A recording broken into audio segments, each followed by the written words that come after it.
Down. Hi guys, Chris Voss here from thechrisvossshow.com, thechrisvossshow.com. Hey, .com. And we're coming to you live here on YouTube, and we should be seeing this come through the screens. So I'm here with Jason Nunnally, my good friend. You probably know him or heard about him. And I'm just checking the streams to make sure they're working. So it looks like they are. And they just went live. And, of course, they went live with an ad. So there you go. Why does that? Okay, I'm just going to trust that everything's fine. So big news from last night. And I guess that there were people aware this was going to go down. That the Megyn Kelly, is it Megyn Kelly of Fox News, and Donald Trump got together and decided to take and have a kiss and makeup session, I guess, if you will. So did you get a chance to see it, Jason? No, I unfortunately, I was at Music Biz in Nashville, and ended up with Ben. Or, in other words, stuff way more interesting than Megyn Kelly making up with Donald Trump. But, I mean, right, it's a foregone conclusion. Donald Trump is the Republican pick, and Republican television, 24/7, quote, fair and balanced, Republican TV. I mean, what are they going to do? They got to make their people make up with the Republican pick, right? Yeah, I mean, you're kind of stuck with your arranged marriage that you didn't want to have. I mean, Megyn or the Fox News channel was kind of critical of Trump early on, and I think they thought that he couldn't be the presumptive winner of the nomination. And it's pretty funny that it's kind of come to what it has. It's very interesting to me, and it's kind of like Fox News had to go, oh shit, he's an asshole, but now we have to live with them or we get nothing. Yeah. When you're the puppeteer for the Republican Party as the media of play for them, you're just kind of stuck. I mean, it couldn't be any worse unless Hillary somehow got nominated as the Republican nominee. I wouldn't say. I think that's actually an incorrect assumption with Fox News. I mean, I jokingly call them Republican TV, but what they really are is they're really angry TV, and they're angry at Democrats and quote establishment and big government. And Hillary, who's definitely the Democratic pick at this point, Hillary is the embodiment of everything they were built to hate. Mm-hmm. You know, this was born out of sort of Bill Clinton hate. So, you know, it just makes sense. I mean, Fox doesn't have a choice here. I think it's actually branding. Sorry, go ahead. You think there's an option? All right. Sorry, I'm just checking our screen to make sure it's flooding through okay. And I've got. Is it pre-rolling ads? Yeah, it's pre-rolling ads. Of course, I've got a program for ads, so I just want to make sure we're rolling okay. There was some confusion over which Google Hangouts we're doing, but they actually have a pretty good system now that they have working out. Yeah. Now I have a dog. Now I have a dog who wants to. I have a dog now who wants to play squeaky toy in the back of the podcast. So we're having that problem. So I'm sorry. Go ahead with your thought. Well, I think Fox News has a brand. I don't look at this so much as being politically driven as being profiteering. And Fox is a brand. The brand was built on people that believe that the problems in their life were caused by Bill Clinton, and were angry about big government and taxes and all that kind of stuff. And they just don't have an option. Do they have to back whatever the anti-Clinton ticket is? Yeah, they're stuck with Trump. It's like, we got to kiss and make up, honey, or shit, the kids are gonna hate us. Yeah, so I didn't watch it. Tell me I did watch Megyn Kelly ripping Medellin in, I think, one of the first or second Republican debates. I quite frankly think that her commentary on Trump being a sexist pig are completely fair, were justified, and deserved an answer because the guy has a history of objectifying women, has a history of making really nasty, sexist, hateful comments about women. I mean, like Rosie O'Donnell. Look, I'm not a fan of Rosie O'Donnell. She's kind of a hateful person herself. But stuff that Trump said in a public format about Rosie O'Donnell sort of were really ad hominem, very particular about her. The stuff he says about women, being angry because they're ugly, they're feminists because they're unattractive. There's some pretty offensive crap the guy says. And it's not tongue-in-cheek. The guy's he's exposing how he feels about women, in my opinion. And I think Megyn Kelly asked pointed questions that deserve an answer. I think those sorts of questions should have been vetted a little bit better by his opponents. And he never answered it. He never came out and talked about, not to satisfy me anyway, early on, how that wasn't sexist, how it wasn't nasty and critical of women, the way that I perceived it, the way that most people who sort of, are not just brainwashed Trump fans. So I'm kind of curious, how does he put the bury the hatchet and put those things behind them in the interview? I didn't watch it. Yeah, I mean, he's had a real come to God moment with the Republican Party where he's like, oh, I've won being a shithead, so now I've got to be the nice guy so that I can get along with everybody and get in this office and then paint it gold. They had, you could really tell that, Fox has to swallow what it's married to. I mean, they have an arranged marriage they probably didn't want. And you can tell somebody at Fox went, well, what are we going to do? Promote Hillary? We're fucking puppets for the Republican Party.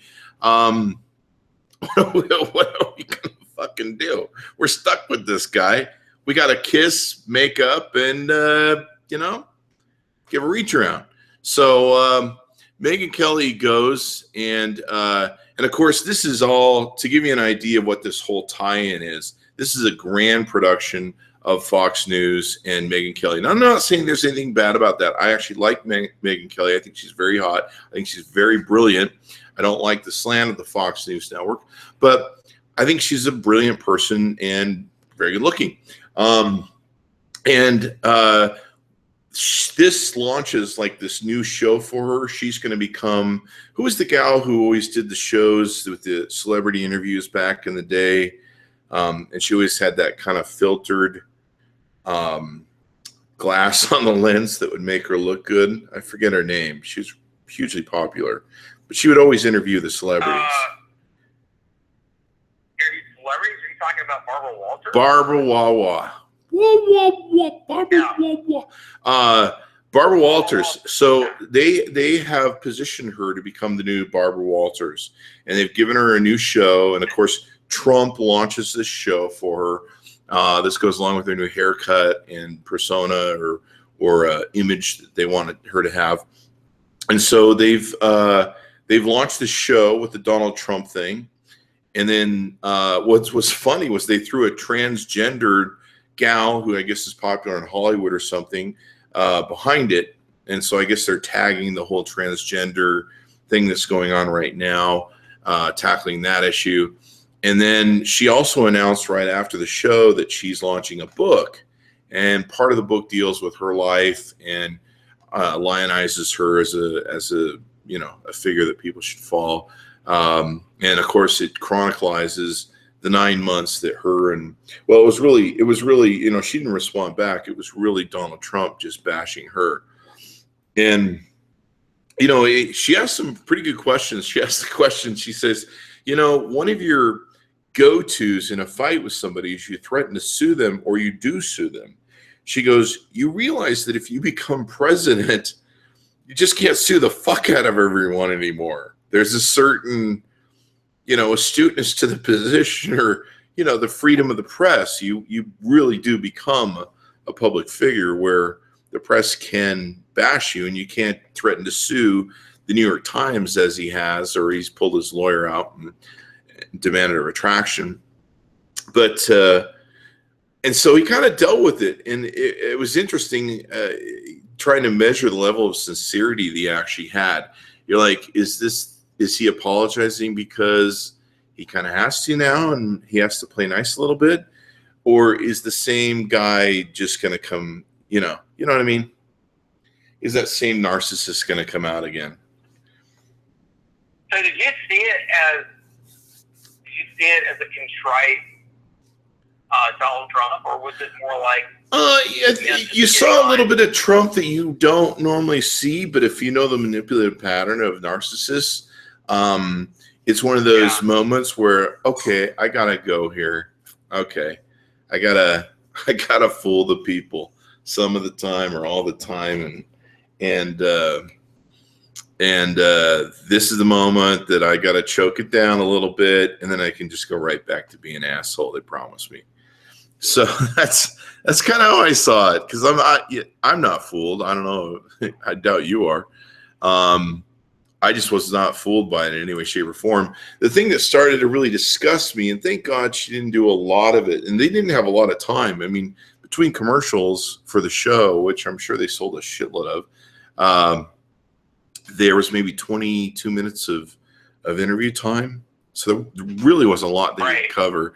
And she did get him to kind of admit at one point that he was wrong. Although it was funny was he kind of admitted he was wrong, and then he kind of spun it and he came out of it and he goes, but you know what? If I hadn't done it that way, I wouldn't be here today. So I'm kind of grateful that it happened, but I was wrong. It's like me. It's like me saying, Jason, I know that time. It's like me saying, Jason, you know that time I hit you with that tire iron, and you got really angry at each other, but now we're really good friends. And that one time I saved your puppy because we're friends now. If I hadn't hit you with that tire iron, we probably wouldn't be friends, and your puppy would be dead. just one of those things where you're like, what? I think one of the interesting things is I have a really different take on this. I think most people who actually buy into one of the two political spectrums would have. And I think Dan Jones, you've probably seen Dan Jones talk about, he's a political activist, I believe he came out of the Obama administration. And he's one of the guys that came out recently and talked about all the philanthropy work that Prince did, the guy with We Can't Code. And I thought he had the most intellectual perspective on what really happened with the Donald Trump campaign. He said, this is a guy that figured out reality TV, and, I'm afraid you would probably call it hands down entertainment. It's like really low. It's low quality entertainment. It's the lowest common denominator, and it's the keeping up with the Kardashians kind of garbage that dominates people's lives right now through mainstream media. And I consider Fox News and all that crap to be the same sort of. It's not exactly the same thing, but it really is that tabloid crap.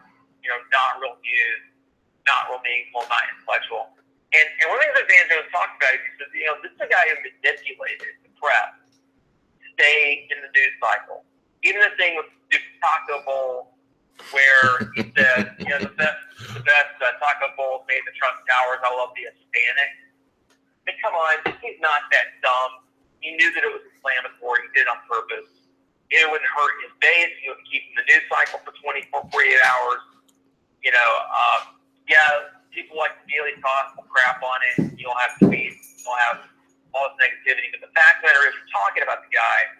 And one of the things that we're seeing with this presidency, the one we're The Kim Kardashian presidency. I love it. That needs to become the term for this, the Kim Kardashian presidency.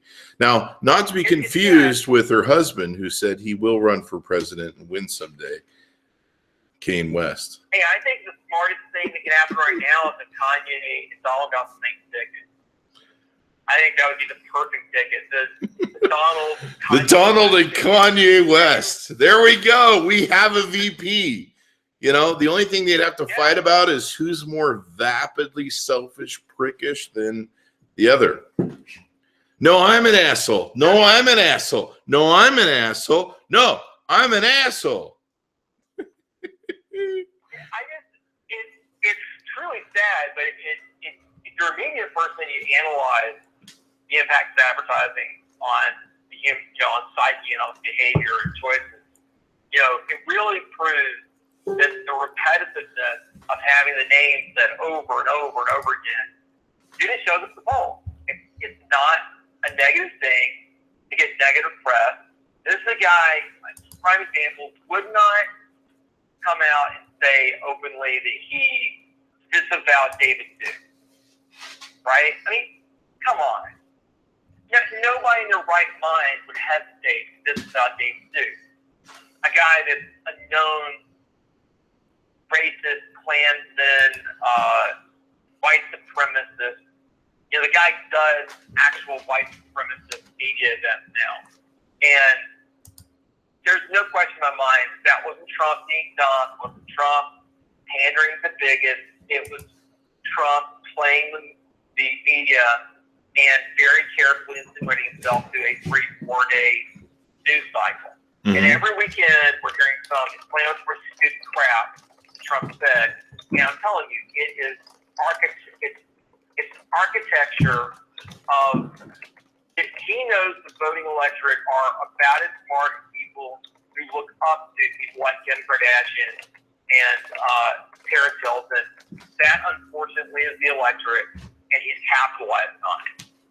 You know, they've watched Honey Boo Boo, they've watched, you know, My Big Fat Whatever Day, or, you know, the crap that's on whatever 24-hour channel there is, a bunch of garbage about, you know, people who eat themselves to death, people who hoard a bunch of crap. You know, it's the people who stop in the middle of the highway and stare at a car accident hoping to see a dead person. They're just low value people. And I'm sorry, but that's the electorate. And the sad thing is, it's the electorate on both sides. Are you saying Americans are stupid? Yeah, I'm going to go ahead and call it. Voters are stupid. They're stupid. They're too dumb to vote. Well, and it is a fact that the electorate that likes Donald Trump has not made it to college and barely made high school. So there is a reality to an education there if you measure it. Well, I know these people. I know engineers and attorneys and teachers, and I know intellectuals who, weirdly enough, I know entrepreneurs who are intelligent, effective entrepreneurs who like Donald Trump, and they're like, well, you know, he tells it like it is. Mm-hmm. No, he doesn't. He doesn't tell it like it is. He's a manipulative shyster. And I do think he's brilliant. I don't think there's any question about that. But I think he's brilliant in his manipulative power of media, not in his ability to govern or run a business or, you know, be a truth teller. I don't think that's where he's brilliant. I do think he's a brilliant media manipulative. And I know there's been, you know, there's another side of it, the left side of it, that people like to think that Trump fans are just dumb. And it's not Trump fans. It's people who care about politics are dumb. It's both sides. I mean, if you're a Hillary supporter and you honestly think Hillary Clinton represents working class Americans, you apparently checked out when she was on the Walmart board back in the 80s. Mm-hmm. You apparently aren't aware that her supporters are every one of the scumbag sleazeballs who destroyed the economy in 2008. Yeah. It's still, both sides are crooked, sleazy, manipulative. So, I mean, I'm not going to give anybody a pass on this. And I hate to say this out loud, but the silly, Pollyannic childish Bernie Sanders supporters might be the most intelligent people voting in this election. I don't know. I know some of them. Let's not push it. No, I'm just kidding. So somebody has a question that's an interesting thing. Megyn Dang, and I apologize if I'm not pronouncing your name correctly, Megyn. But there's some comments in our comment stream, and he's asking about Donald Trump lying about his beliefs. Now, Donald Trump has said that, he reads the Bible and says whatever he needs to get those Bible conservative people going the right way. I don't believe the man's ever read the Bible in his life. Maybe a verse. I doubt he's ever gotten through a chapter. But when you grow up with a silver spoon in your mouth and a trust fund, I don't really think that's, most people aren't finding God on prom night, as Dennis Miller would put it. No one finds Jesus on prom night. So Megyn asked, what do you think about lying about his beliefs? One of the key questions that Megyn Kelly asked him that I thought was kind of interesting, and I was kind of waiting for the moment to happen in the interview where the apologies were made, the suck-ups were made, everybody's like, kumbaya, we're all fucking friends now. And then I'm like, oh my God, the humanization or the I don't know what the right term is, but basically the media started going, okay, well, let's paint Donald Trump as a beautiful, wonderful human being now. And let's make him real. Let's make him human. Let's make things that connect. And so she started asking questions like, what books do you read? And then what was funny was one of the books she says is, okay, you can't say the Bible and Art of the Deal because you always say that. And he's like, he actually had to think about some bullshit book to make up that he read. And I thought that was, I thought I'm lying about the beliefs. I mean, I don't even know what church does Trump go to? I don't even think there is one, really. I mean, even Obama goes to a church. Doesn't claim to be a Presbyterian, is that not? I'm not sure. I've never heard that or seen that, but it may be out there. I don't follow Trump explicitly. Well, I want to say my thought on this because first of all, I just think that the politics of personal attack is part of what's sad about America right now. I don't give a crap about his personal religious beliefs. I'm definitely not going to try to pretend that I'm psychic and can figure out if he does or does not believe in God. I think that's silly. Obviously he doesn't live his life the way that I would think Christians would expect someone to live their life. He's on marriage 3. He was involved in beauty pageants. Wait, are you saying a guy who owns Miss America would be sexist? Come on. You really think that a man who owns Miss America, the Miss America contest or whatever it is, that he would objectify women? Miss USA. No way. Whatever. The Miss USA. I'll probably get sued now by Miss America pageant. They'll be like, I'll get a letter in the mail. Miss USA is way. Please cease and desist from all mention of. Yeah, way more sexualized than Miss America, by the way. Okay, so you made a great point that he's mastered the art of the media in hyping himself into being the president by using the talents that he's learned from reality television.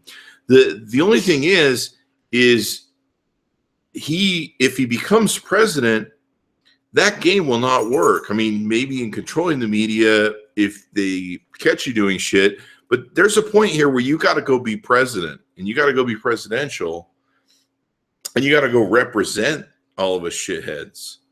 And, you got to kiss babies and you got to kiss and you got to have elementary school children coming in that you got a photo take with. And it's an incredible 24/7 arduous job, which I think you can accomplish physically, but is the whole thing going to turn into a circus atmosphere of reality TV are we going to have Big Brother cameras put in the White House so that we can see him? And I'll wait. Who doesn't want to see Melania Trump be first lady and talk about it's like idiocracy all over again. It's idiocracy in real life. Anyway, first of all, I don't think that's the case. I don't think, number one, I disagree with the idea that he has to suddenly become a different character. I don't think he has to suddenly become a magnanimous, decent guy who's going to sing Kumbaya and get along with everybody. No president who's been effective has done that. Yeah, I mean, George Bush was one of the dumbest presidents we ever had, and somehow he got by. Excuse me, Dick Cheney was one of the dumbest presidents that we ever had, and George Bush made a nice VP. Well, let me warn you about something. I really think people should be careful about this. The infantilism that people attach to political candidates they don't like, calling them stupid or backward or ignorant. It's very dangerous to call Dick Cheney dumb, because Dick Cheney was and is not dumb. That's very true, actually. The guy is brilliant. He just happens to be wicked, which is not the same thing as dumb. He's beyond wicked. He's just fucking evil. He's like Darth Vader, Emperor, Dark Side. W. Bush, on the other hand, by the way, one of my favorite interviews with Cheney is when, which by the way doesn't tell us how to pronounce his name until they've been in office like 7 years. I remember some interview, he finally said, "Yeah, you don't pronounce Cheney." That's hilarious to me. It doesn't correct people on pronouncing his name for like 7 years in the office. Anyway, he doesn't give a shit. He did an interview, and somebody asked him about, Kay Halliburton, by the way, who had no big contract in the United States government while Cheney was vice president in the Iraq conflict, and they asked him about doing deals with Iran, who they claim was part of the axis of evil under the Bush administration. And Cheney says, well, other people were doing business with Iran. We could have made fine business with Iran. So, we lobbied the government to let us do business with Iran. I don't know. Anyway, I think if you look at presidents, I'm going to go back on track here. If you look at presidents, Obama has not been an overtly magnanimous, let's get along with everybody president. I think he's been very presidential, quite frankly. I'm not, by the way, I'll admit, I'm not a huge Obama fan, but in comparison to what we had before and what we're probably going to end up with afterward, including a potential Clinton presidency, the guy is a statesman. He's very positive in his message to America. Like I said, I don't necessarily endorse everything he's done, and I'm definitely not a fan. But, compare him to what train wreck we're going to end up with, the guy's a true statesman. But I don't think you have to be, wishy-washy, get along with everybody guy when you become president.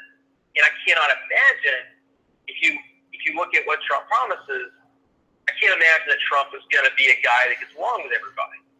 He's been very open about the fact he plans to use presidential powers that Congress has given the president in the past 30, 40 years, that I personally consider unconstitutional and would like to repeal, which will, by the way, bring to mind my hypothesis on how Donald Trump might help save the presidency. Yeah. I have a hypothesis, and that is he's so horrifying to both houses, both the Republican and the Democrat, that it's possible they might come together and strip the presidency of some of the imperial presidency powers that they bestowed upon the president the past 30, 40 years. And we might actually end up seeing a constitutional presidency. As what's his face says from the Pirates of the Caribbean, the actor, he says this may be the last presidency. But and there's some people that say this is what we need. We need this horrible wake up call and this horrible experience for us to go, you know what? This shit is fucked up and we need to fix it. All right, so let's move on because we're losing viewers. Probably people getting tired of the Trump discussion. But yeah, it was an interesting video to take and watch. What do you think of Google Spaces? Google just released a new app called Google Spaces. What do you think of that? I really, I'm just glad that Google can come up with yet another utility to try to revamp, Google Wave, Google Plus, and once again take the one product that we love and use on a daily basis, which is Gmail or Google Apps, and shove another crappy product down my throat. Yeah. Yeah, I'm not impressed with it at all. I don't really see what the point is. It seems to be creating some sort of narrow window into Google Plus that was horribly unneeded and just horribly duplicated. I mean, the Hangouts message thing has been a failure. It just complete silliness that some of this stuff just keeps on going and stuff. My dog is just being a complete shit during this podcast. And I think it's because I have you on. I think it's because I have you on the call, and she has decided. She's decided, like a kid, that Daddy's on the phone, so I'm going to throw a fit. I really, so I work with Google a lot, and I'm stuck in the Google ecosystem. Google, unfortunately, has probably the best email product, period. And calendaring, it's a good product. It's good for calendaring. It's good for email. And so we're stuck in the Google ecosystem. As digital agency, we're stuck in the ecosystem because of Google Ads. SEO is still important. Search in Google is still a very, very big part of how people get brands, get the landing pages. So we're stuck there. And then Google just they take that influence and they just keep trying to ram some social media play down your throat. And it's miserable. Like YouTube's a prime example. I'd love to just have a YouTube account where I could, launch my YouTube brand, communicate people as the YouTube brand. But no, Google's got to integrate stupid Google Plus in there. And I'm sure this product will, find its way into all sorts of unnecessary, very infringing experiences as well. I am not impressed by anything they've done, to be honest with you. Wave was a crapper. Plus was okay. It wasn't horrible, but then they just, they had this religion where they just kept branding it down your throat. I've got like 5 major email accounts, Google Apps accounts that I use on a regular basis. And I've got people who follow me or Google Plus circle me because they just harass the hell out of you on all 5 accounts. It creates fractured relationships between me and other people through the Google ecosystem. I hate it. And I don't think I'm an unusual person. I think most technologically savvy people despise what Google's done with the ecosystem. Yeah. So I don't know if you've heard today yet, but Google at the I/O conference announced they have a thing that's going to compete with the Amazon Echo, and they have something called the Google Home, and it's going to be an always listening small speaker that's going to come out later this year. Michael Arrington, a friend of mine, a good friend of mine who used to run TechCrunch, is now retired VC, made a poignant statement. Let me see if I can pull up his tweet about. I'm assuming that what Michael means is that this is always listening. He wasn't very clear in his Twitter comment, and you only have 140 characters to work off of. But he goes, how quickly we forget that our own government mocks us for buying this crap. And I'm assuming that what Michael is saying is that the NSA will just go ahead and listen into our whole lives going on once they hack into these always listening devices. Well, you don't have to hack into your always listening devices. If you look at, I don't know how much you believe from the study report, but if you look at stuff that's been exposed through other sources, the FBI was turning on people's cameras on their laptops and spying on people for sport, taking spy camera videos of people there changing clothes and stuff. These are people who work at the FBI. I mean, if you don't think that there's bad people working in the government that are spying on you right now for fun because they've been given these ubiquitous tools to try into your life, you just think way more people than you should. Mm-hmm. People aren't good creatures by default. They need barriers. They need rules. Someone needs to watch the watchers. Well, I mean, I'm just saying, for example, there's consequences to driving 150 miles an hour down the road, right? There's risks associated with that. You might die. So that's why most people keep it to like 90 or 85. There's consequences to taking, unlimited supplies of narcotics. Sometimes it'll hurt you. So most people behave themselves. It's not a daily part of their life. And then there's people who go overboard, and we have police in our lives for that very purpose, supposedly to protect us from these crazy people. In the government, there's no governor. I mean, nobody suffers any consequences. What's really interesting is that, when Snowden revealed this massive amount of information about criminal government behavior, that, Orson Welles would have been shocked to see just to what degree that 1984 reality had really come to pass. And yet, what were the consequences? How many people were fired? How many people went to jail? How many systems were shut down? None. Mm-hmm. I mean, nothing happened. So there's no consequence. So, I mean, yeah, obviously, and always listening to device in your house is going to expose you to government invasive investigation. They're going to be eavesdropping on everything you do. But they're probably doing it anyway. They're reading your email. They're looking at your camera. They can turn on your phone remotely. There's all these tools that they have access to now. I don't think the Google always listening device is substantially more creepy than just what we already know our government does today. That doesn't freak me out. I just think maybe the Big Brother technology might help me. Like maybe it'll do something cool for me. Mm-hmm. Well, I guess Robert's global position on that. There is no privacy. Give it up. So. Yeah. So just eat it, run with it, and there you go. There's your deal. Or become a Luddite and turn all your crap off, go live in the woods. I mean, what is your option?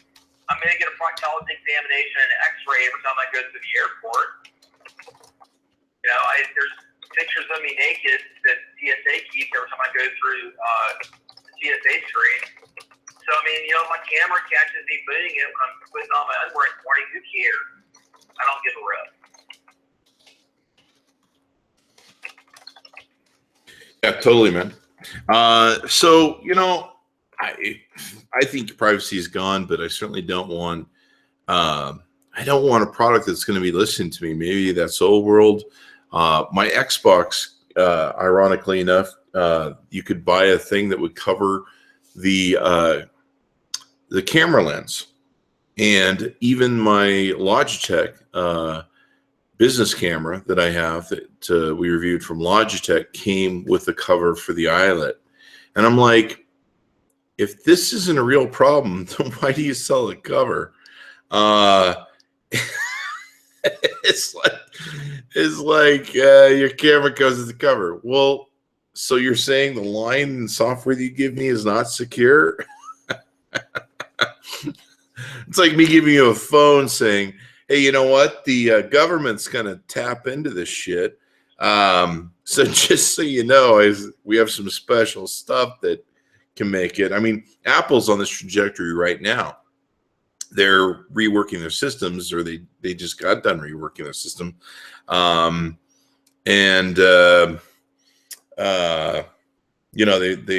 have issues with the encryption and everything else. So there you go. So I don't know. I think it's a great story. Yeah. I like the story. I like the idea that Apple's concerned about my security and improving my security through better encryption and privacy. But I'm under the delusion. I don't actually believe that anything I do, say, type into my computer, I'm under no delusion to believe that that's private. I can understand when people think it's the next level kind of creepy that you got a computer looking at every sound in your house. I get that. It makes sense to me that that's another level of creepy because it's doing actual data analytics on every word you're saying. But on the other hand, Google the stuff about the TVs, about smart TVs recording conversations, and what kind of embedded espionage tools can be put on smart TVs and put on cell phones, all sorts of smart devices in your life. It's just going to get worse. Yeah. What about when you end up with the robot? It's going to happen, right? The robots are what? Robot in your house that's washing your dishes and cleaning your floors and making sure your pets are fed and your kids are clean. And then one day the robot gets a fucking gun. Well, like that Gene Simmons movie with the guy from the Hawaii show. What was that? What was that one? Hawaii Five-0? No, what was that Hawaii show with the guy with the big handlebar gay mustache and the good looks that all the chicks dug in the 80s? Oh, you're talking about Magnum P.I. Yeah, Magnum P.I. Remember when he did that movie about the robots in the future with Gene Simmons was the evil guy in it, and Gene Simmons programmed through a special chip where he could go in and suddenly turn your robot against you, and your robot would go from what you described to basically fucking kill you, and it gets a gun and shoot you. So I actually did not see that movie, but it sounds like I'm gonna have to. Yeah, you probably should see that movie. It's actually a pretty good movie, but it talks about they basically show robots in the future that do everything for you. They handle the kids, get the kids off to school, make sure that chores are done, like washing dishes and shit. And they have a term for when they go fucking crazy offline. And every now and then one finds a gun and will shoot people, and it's kind of like when a human being goes crazy, they have to surround the house and talk down the robot basically, so Magnum P.I., whatever his name is, his job is to Tom Selleck. His job is to go in and disable the robot through electric shock, and this robot's roaming the house with the gun. He's killed half the family and shit. And so, meanwhile, Gene Simmons, being the evil guy, who he does a great evil guy, he builds these crazy robots that chase you and these crazy, things where they're basically a Manchurian Candidate. Remember the Manchurian Candidate, where you're programmed? Yeah. You're programmed, but you're a ticking time bomb, and all you have to do is cue you, and all of a sudden you go off the shelf and do whatever it is they programmed you to do. That's basically what he's done with these robots. He's programmed these special chips that once he gives the commands or codes that, a ship breaks loose and he can do whatever he wants. He can assassinate presidents. He can do whatever he wants. Simmons and robots, man. I've got to watch it. You got to watch it. And the robots are pretty cool. He makes these evil spider robots. I won't blow it for you, but they're damn evil. and he makes these crazy stuff, but it's the future. And I suppose we're getting there if we've got robots now, we've got VR, who knows? What if you could program, please don't send the police to arrest me, but what if you could program a VR headset? Have you ever seen where they'll give a warning to people that have epilepsy and seizures? They'll be like, you really shouldn't watch this scene here because it's going to show you a lot of colors and images that could trigger your epileptic seizure. What if you could kill somebody through VR by brightly, quickly flashing stuff before their eyes, and then their brain has a freaking aneurysm or some shit. You know, what if you could kill people through VR? There's the movie. I think we got us a movie script here. We need to roll down to Hollywood and start pitching this shit. I'm thinking Michael Mann. He'll just heads will explode after they watch the VR. Yeah. All we need to do is go get a $60,000 Ozo camera. With the Samsung makes that bad boy, and we can start doing a VR movie do like a low budget VR movie on VR murdering.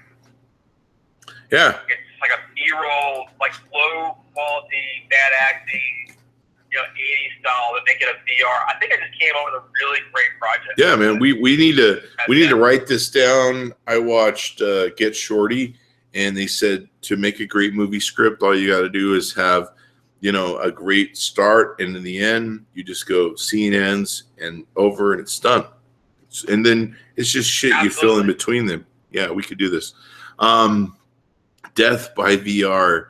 You're like sitting there. It's like Videodrome in the 80s. I don't know if you ever saw Videodrome, but you're just like, Yeah. So the world's going to hell as we know it, both presidentially and technology-wise. So there's not much else you can say. So anyway, I want to thank Jason Nunnally for coming on the show. Jason, you have any links you want to plug? Any websites you want to plug? Yeah, all my stuff's on nunnify.com. Nunnify.com. Nunnify.com. Yep. All right, man. Well, thanks for joining in and tuning in. Hopefully we'll have you on video next time than calling in because you're in Nashville doing some work. It made the drive a lot more fun. I appreciate it. I enjoyed it. Well, we enjoy having you on, man. Thanks for tuning in, guys. Be sure to subscribe to the YouTube channel. And be sure you can go to YouTube and you can add comments that we're going to monitor during the show, respond to like we did today. You can also go to my Facebook and post comments or questions you may have throughout the day and cook the show, as it were, for what we serve to you that night, every night at 7 p.m. roughly. So thanks for tuning in, guys, and we'll see you tomorrow night. Bye-bye.